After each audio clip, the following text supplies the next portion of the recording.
Hello दोस्तों, नमस्कार। स्वागत है आप सभी का एक बार फिर से आशीष क्लासेस पर। पहला न्यूज आर्टिकल है, after informal feelers failed to bring the Congress and the other opposition parties to the table to discuss accelerating the implementation of the Nari Shakti Vandana Adhiniyam, popularly known as the Women's Reservation Act 2023.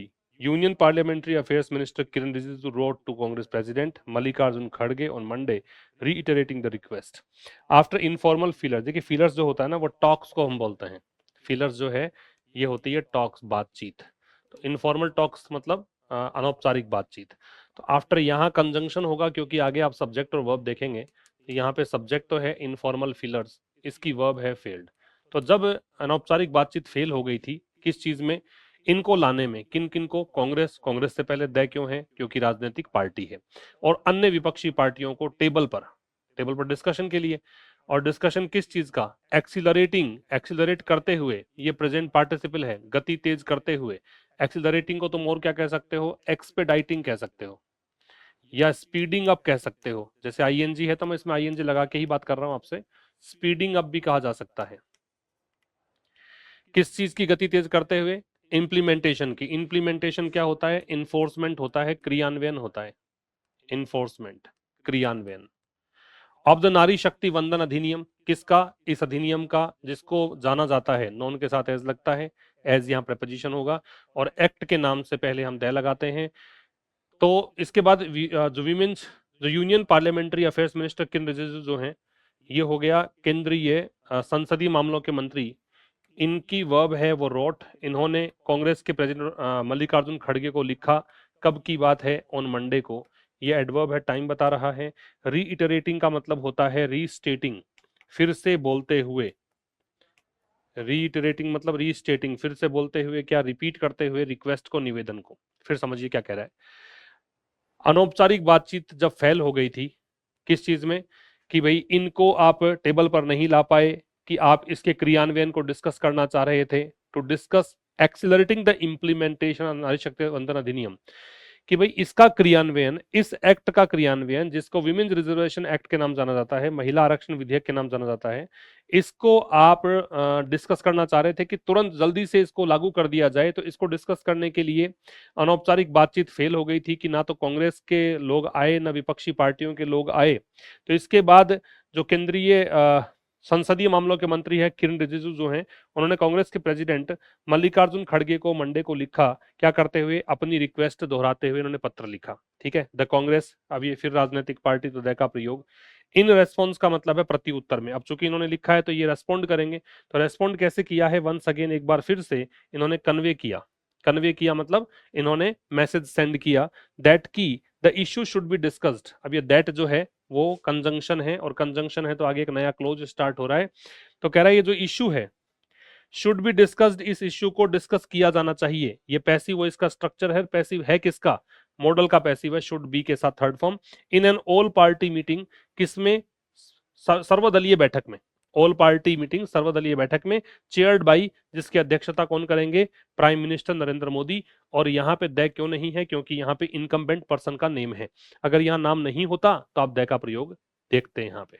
ठीक है, let me repeat. जब यहाँ पे अनौपचारिक बातचीत असफल हो गई थी, बातचीत इस बात की थी कि भाई ये कांग्रेस और अपोजिशन पार्टीज को टेबल पर लाना चाहते थे डिस्कस करने के लिए। डिस्कशन इस विषय पे था कि ये इस अधिनियम को जल्द से जल्द लागू करना चाहते थे, जिसको कि विमेन्स रिजर्वेशन एक्ट के नाम से जाना जाता है। जब ये फेल हो गया तो केंद्रीय संसदीय मंत्री जो हैं उन्होंने लिखा, कांग्रेस के अध्यक्ष को पत्र लिखा, और कांग्रेस और इन्होंने निवेदन दोहराया कि आप आइए डिस्कस करते हैं। कांग्रेस ने प्रत्युत्तर में एक बार फिर से यही कन्वे किया कि ये जो मामला है, कौन सा मामला, ये विमेन्स रिजर्वेशन एक्ट को डिस्कस करने वाला मामला, इसको डिस्कस किया जाना चाहिए सर्वदलीय बैठक में, जिसकी अध्यक्षता कौन करेंगे, प्रधानमंत्री नरेंद्र मोदी करेंगे। बात क्लियर है, यहां तक कोई दिक्कत नहीं, आगे बढ़ते हैं। Number 2, the Gujarat assembly complex received a bomb threat. Gujarat assembly जो परिसर है, कॉम्प्लेक्स का मतलब यहाँ पे बिल्डिंग एरिया से है, तो गुजरात असेंबली मतलब गुजरात विधानसभा जो परिसर है, इस परिसर ने रिसीव किया, प्राप्त किया, क्या, ये वर्ब हो गई पास्ट इंडेफिनिट। अब बॉम्ब थ्रेट, एक बम की धमकी, ठीक है, वाया इस माध्यम से, वाया जो है वो यहाँ थ्रू का काम करता है, तो ये प्रेपोजिशन है। एक ईमेल के माध्यम से, और ईमेल आया कब, वेंसडे मॉर्निंग को आया। ठीक है, जस्ट मिनट्स बिफोर, कुछ ही मिनटों पहले, जब हाउस प्रोसीडिंग्स जो हैं, जब सदन की कार्यवाही जो है वर शेड्यूल्ड, वो निर्धारित थी, टू बिगिन शुरू होना, during the ongoing budget session, किस में, वर्तमान में चल रहे बजट सेशन में। ऑनगोइंग का मतलब होता है कंटिन्यूअस, या इसको आप कह सकते हैं जो करंट में, इन करंट। ठीक है, वर्तमान में जो चल रहा है उसकी बात कर रहा है, तो ऑनगोइंग का कंटिन्यूअस कह सकते हो, या इन प्रोग्रेस भी कह सकते हो, इन प्रोग्रेस भी कहा जा सकता है। ठीक है, और ये जो शेड्यूल्ड दे रखा है, शेड्यूल्ड का मतलब क्या है, शेड्यूल्ड का मतलब है कि ये निर्धारित है, इसको आप स्लेटेड, एक वर्ड होता है इंग्लिश में, वो लिख सकते हो।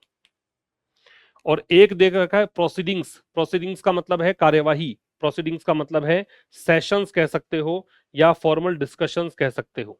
ठीक है, कार्यवाही या एक्टिविटीज ये मान लीजिए। तो गुजरात असेंबली जो कॉम्प्लेक्स है, गुजरात विधानसभा जो परिसर है, उसमें एक बम की धमकी मिली ईमेल के माध्यम से, वेंसडे मॉर्निंग की बात है, कुछ ही मिनटों पहले। किससे पहले, तो ये बिफोर मैं कह दूं क्या कि ये कंजंक्शन है, बिल्कुल।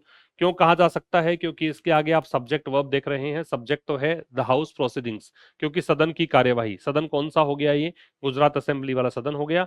इस ये शेड्यूल्ड थे, मतलब प्रोसीडिंग्स की वर्ब जो है ये आपका सब्जेक्ट, इसकी वर्ब है वर स्लेटेड, ये निर्धारित थी, टू बिगिन शुरू होना, ड्यूरिंग किस दौरान, ऑनगोइंग बजट सेशन के दौरान, वर्तमान में चल रहे बजट सत्र के दौरान, ऑफिशियल सेड, ये बात अधिकारियों ने कही। The email claimed a bomb, अब ईमेल जो आया, कौन सा मेल, जो वेंसडे मॉर्निंग को मिला, ये निश्चित हो गया, तो दे लग गया। इसने दावा किया, ये दावा किया कि अ बॉम्ब हैड बीन, अब देखो क्लेम्ड के बाद में आप चाहो तो दैट लगा सकते हो, क्योंकि कंजंक्शन के बाद में क्लोज होना चाहिए, लेकिन अखबार की भाषा में हमने पहले भी देखा है कि दैट को ड्रॉप कर दिया जाता है कई बार, लेकिन आप लगा लीजिए। ठीक है, a bomb had been planted, अब इस मेल में दावा किया गया कि एक बॉम्ब को प्लांट किया गया था, ये पैसिव वॉइस है पास्ट परफेक्ट का। अ बॉम्ब सब्जेक्ट है, had been planted passive voice है पास्ट परफेक्ट का, कि एक बॉम्ब प्लांट किया गया था। प्लांट किया गया मतलब लगाया गया था एक bomb, in the assembly complex, इस विधानसभा के परिसर में, फॉलोइंग, फॉलोइंग विच, अब ये फॉलोइंग मतलब है आफ्टर विच कह सकते हो, या इसको फॉलो करते हुए कह सकते हो, जिसके बाद। ऑल स्टाफ एंड एमएलएज, सारे के सारे स्टाफ और एमएलए जो हैं, ये सब्जेक्ट, इनसे कहा गया, चूंकि आस्क के बाद में जब भी टू दे रखा होता है तो इसका मतलब होता है कहना, और आस्क के बाद में इफ वेदर, ये WH वर्ड होता है, तो आप इसको कहेंगे पूछना। इफ वेदर या WH वर्ड हो तो इसका मतलब होता है पूछना, और आस्क के बाद में टू दे रखा हो तो इसका मतलब होता है कहना। तो आप ये देखिएगा सेंटेंस में कैसे इसको यूज किया गया है। जब आस्क के बाद टू दे रखा है तो इसका मतलब कहना है, इफ वेदर या WH वर्ड दे रखा है तो पूछना है। तो इन सभी एमएलए से और सारे स्टाफ से कहा गया टू वैकेट द प्रेमिसेस, कि वो प्रेमिसेस, प्रेमिस मतलब बिल्डिंग एरिया, प्रेमिस बोलते हैं इसको, प्रेमिसेस का मतलब होता है बिल्डिंग एरिया, कि वो इस परिसर को, इस बिल्डिंग एरिया को खाली कर दे। वैकेट का मतलब क्या होता है, वैकेट का मतलब है खाली करना, इवैक्यूएट कह सकते हो, एम्प्टी कह सकते हो, इवैक्यूएट, या आप इसे कह सकते हैं एम्प्टी, कि इसको वो खाली कर दें। ठीक है, फिर कह रहा है deputy superintendent of police Piyush वंदा सेड, अब ये जो डीएसपी हैं इन्होंने ये बात कही, ये कहना चाह रहा है। क्लियर, नंबर 3 में आइए, ये बिजनेस पेज से न्यूज है। द रूपी फेल 3 पैसे, देखो रूपी से पहले द क्यों है ये बता चुका मैं पहले भी आपको, कि जब भी आप करेंसी का नाम देखेंगे तो वहां द लगेगा, तो द रूपी, ये सब्जेक्ट, ये गिरा, रुपए जो है वो गिरा, ये फॉल की सेकंड फॉर्म, कितना पैसे गिरा, 3 पैसे गिरा। ठीक है, और ये 3 पैसे गिरकर कहां पहुंचा, तो ये टू जो है वो डायरेक्शन बता रहा है, ये प्रेपोजिशन ऑफ डायरेक्शन है, ये आपको बताता है दिशा, ये बताता है आपको डेस्टिनेशन, मंजिल। तो ये गिरकर कहां पहुंचा, 92.43 पहुंचा, किसके कंपैरिजन में, ये जो अगेंस्ट है तो प्रेपोजिशन, लेकिन आपने आमतौर पर जो अगेंस्ट का मीनिंग देख रखा है के विरुद्ध, वो मीनिंग नहीं है यहाँ पे, इसका मतलब है in comparison with, note down करना, इन कंपैरिजन विद, इसका मतलब है के विरुद्ध, सॉरी के तुलना में, किसकी तुलना में, US डॉलर की तुलना में। ठीक है।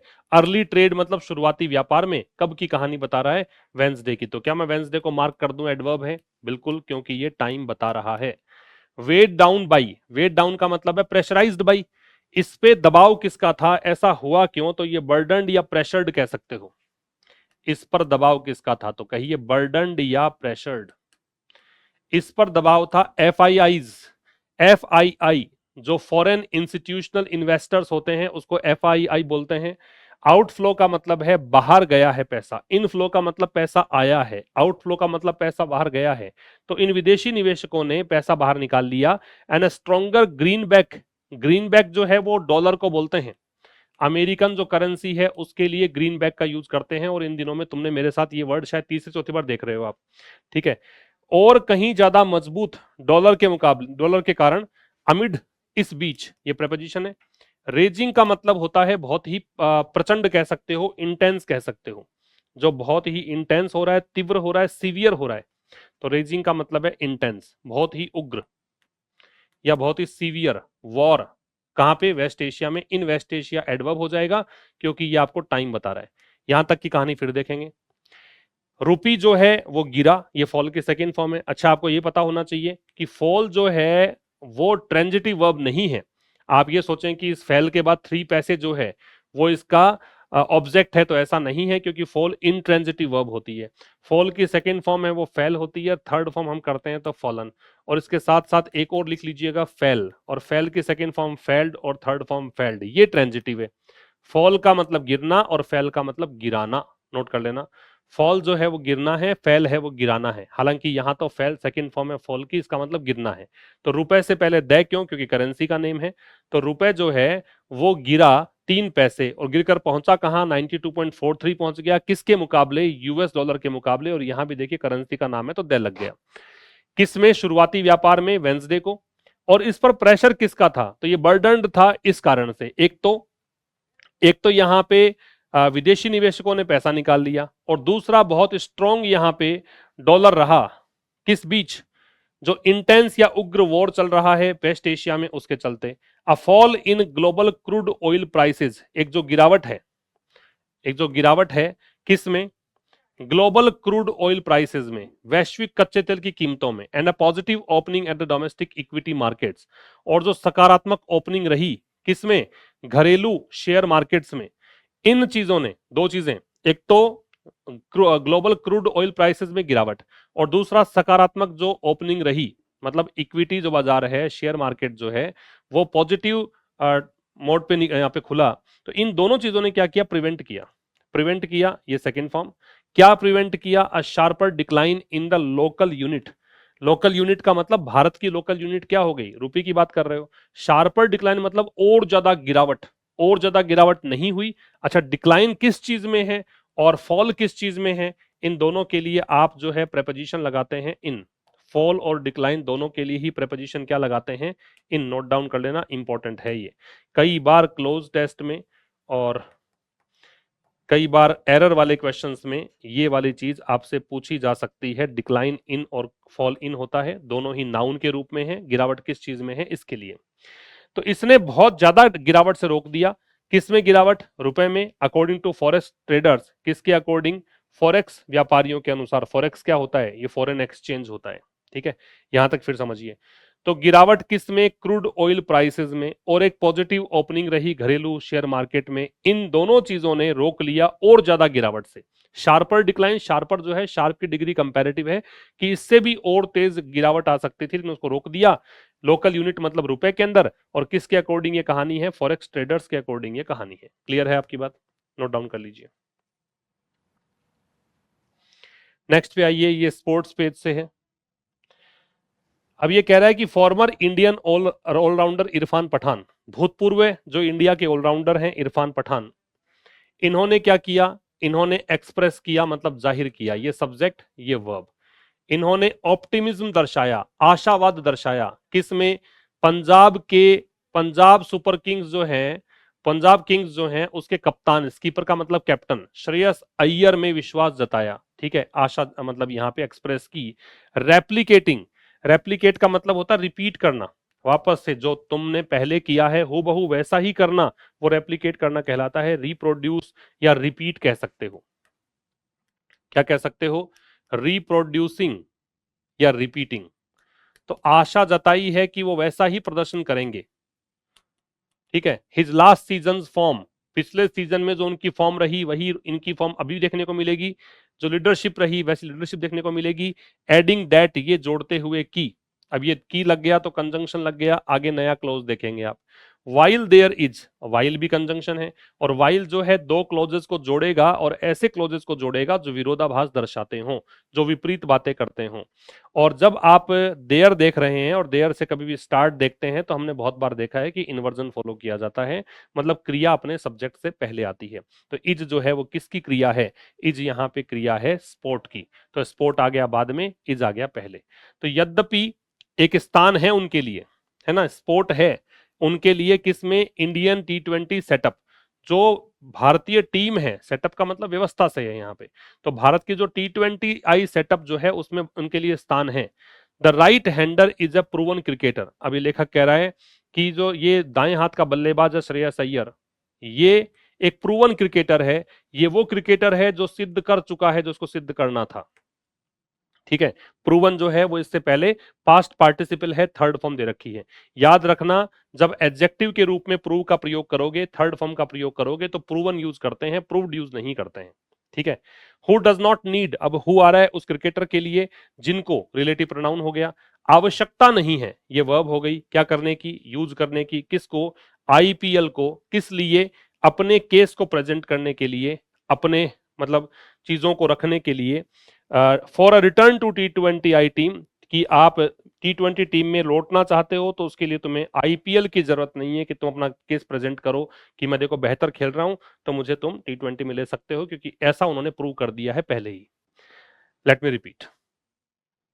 भूतपूर्व, देखो फॉर्मर के दो मतलब होते हैं। फॉर्मर एक होता है भूतपूर्व, और एक फॉर्मर होता है सीक्वेंस में पहले। जब फॉर्मर भूतपूर्व है तो इससे पहले हम आर्टिकल लगाते नहीं हैं, और जब फॉर्मर का मतलब होता है सीक्वेंस में पहले, जो कि लेटर का ऑपोजिट है, LATTER का ऑपोजिट है, तो फिर फॉर्मर से पहले द लगता है। ये बताया हुआ मैंने पहले भी आपको। अगर फॉर्मर का मतलब भूतपूर्व है तो इससे पहले हमें कोई आर्टिकल नहीं लगाना है, और अगर फॉर्मर का मतलब है सीक्वेंस में पहले, पहले वाला, जो कि लेटर का ऑपोजिट है, तो फिर इससे पहले हमें किसका प्रयोग करना पड़ता है? द का प्रयोग करना पड़ता है। ये दोनों चीजें ध्यान रखेंगे आप। तो ये भूतपूर्व है। तो भूतपूर्व भारत के ऑलराउंडर इरफान पठान ने ऑप्टिमिज्म व्यक्त किया, आशा दर्शाई कि पंजाब किंग्स के स्कीपर, स्कीपर का मतलब है कैप्टन, स्कीपर से मतलब क्या है? कैप्टन। ठीक है, इन्होंने ये दर्शाया कि भारतीय टीम के जो मतलब ये जो पंजाब किंग्स के जो कैप्टन है श्रेयस अय्यर, वो रेप्लिकेट करेंगे। आशा किस में दर्शाई? इस चीज में, देखो इन लग गया, अब इनके बाद आईएनजी लगना था, तो रेप्लिकेटिंग कि ये दोहराएंगे अपने पिछले सीजन के फॉर्म को और लीडरशिप को, ये जोड़ते हुए क्या कहा कि हालांकि उनके लिए स्थान है T20I टीम में, फिर भी इस दाएं हाथ के बल्लेबाज जो हैं ये प्रूवन क्रिकेटर हैं और इनको कोई आवश्यकता नहीं है इंडियन प्रीमियर लीग का यूज करने की, कि वो अपने केस को प्रेजेंट करने के लिए कि वो वापसी के लिए तैयार हैं, इसके लिए आईपीएल की इनको जरूरत है नहीं। क्लियर? नेक्स्ट देखिए, ये वर्ल्ड पॉलिटिक्स से है। About 90 ships, including oil tankers, have crossed the Strait of Hormuz since the outset of the war with Iran, and it is still exporting millions of barrels of oil at a time when the waterway has been effectively closed, according to maritime and trade data platforms. तो देखो, including जो है वो यहाँ पे है preposition. Preposition है तो ये समझिए कि इसके बाद वाले जो शब्द है वो इसका ऑब्जेक्ट है, तो ये इसका ऑब्जेक्ट है क्या? Oil tankers. ठीक है, तो सब्जेक्ट क्या है? सब्जेक्ट ये है अबाउट 90 शिप्स, लगभग 90 जहाजें जिनमें ऑयल टैंकर्स भी शामिल हैं।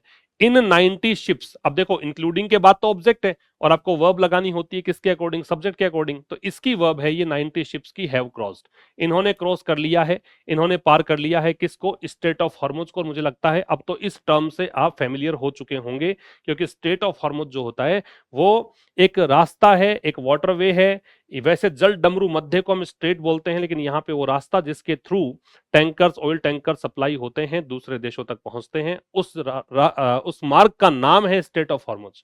ठीक है, तो लगभग 90 शिप्स ने क्रॉस कर दिया है, पार कर लिया है स्ट्रेट ऑफ हॉर्मुज। कब से? Since the outset. आउटसेट का मतलब होता है बिगिनिंग या स्टार्ट, शुरू होना।